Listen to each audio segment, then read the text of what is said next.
It wasn't Zeus, not in the least, who made this proclamation, not to me. Nor did that justice dwelling with the gods beneath the earth ordain such laws for men. Nor did I think that your edict had such force that you, a mere mortal, could override the gods, the great, unshakable, unwritten traditions. They are alive, not just today or yesterday.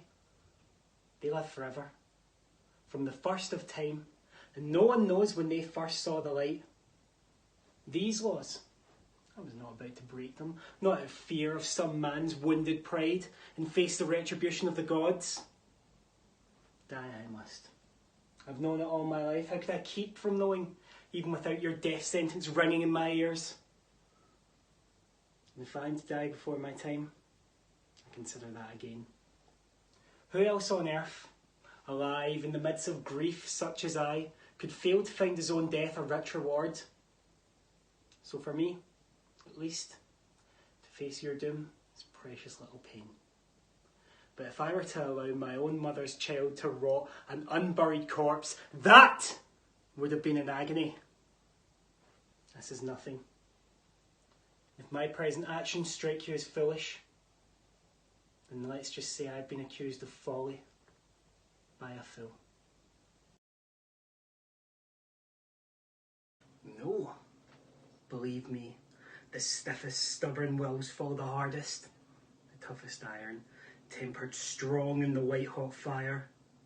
You'll see it crack and shatter first of all. And I've known spirited horses you can break for light, but proud, rebellious horses, there's no room for pride, not in a slave, not with the lord and master standing by. This girl was an old hand at insolence when she overrode the edicts we made public. But once she had done it, the insolence twice over, to glory in it, laughing, mocking us to our face with what we'd done. I'm not the man, not now. She is the man.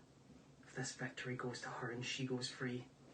Never, sister's child, are closer in blood than all my family clustered at my altar worshipping guardian Zeus. She'll never escape. She and her blood sister, the most barbaric sister. Yes, I accuse her sister in equal part in scheming this burial. Bring her here. I just saw her inside, hysterical, gone to pieces.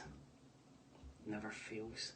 The mind convicts itself in advance when scoundrels are up to no good plotting in the dark.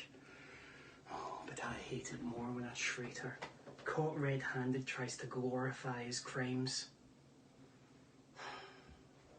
Aye, marriest. To my mind, though, I'm native here and to the manor born. There's a custom more honoured in the breach than the observance. This heavy-headed rebel east and west makes us traduced and taxed of other nations. They cope as drunkards, and with swinish phrase soil our addition. And indeed, takes from our achievements, though performed at height, the pith and marrow of our attribute. So oft it chances in particular men that, for some vicious mole of nature in them, as in their birth they are not guilty, since nature cannot choose his origin, by their o'ergrowth with some complexion oft breaking down the pales and forts of reason, or by some habit that too much o'erleavens the forms of plausive manners, these men carrying, I say, the stamp of one's defect, being nature's livery or fortune's star. Its virtues else, be they as pure as grace, as infinite as man may undergo, shall, in the general sense here, take corruption from that particular fault. The dram viol doth all the noble substance of a doubt to his own scandal,